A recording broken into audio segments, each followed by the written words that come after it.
malaman na, ayan.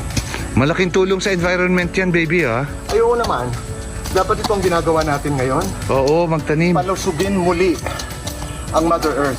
Ang kalikasan. Ang kalikasan ni Mother Earth, to be very specific, na matagal na panahon na ho natin inaabuso.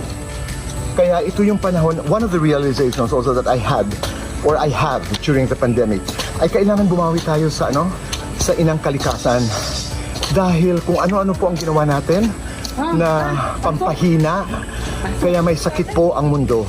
So we're doing a little share. I know 1-2 plots will not solve the environment problem, pero kahit anong liit na bagay ang magagawa mo, gawin mo. Agree. Kami, we're going to plant. Oo. And that's the way we're going to help Oo. the environment. Ako rin. Ikaw din? Oo. Lalo na ikaw, Ay, kasi baby, marunong ako talaga. mahilig ka sa plants. Yes. Ayan na.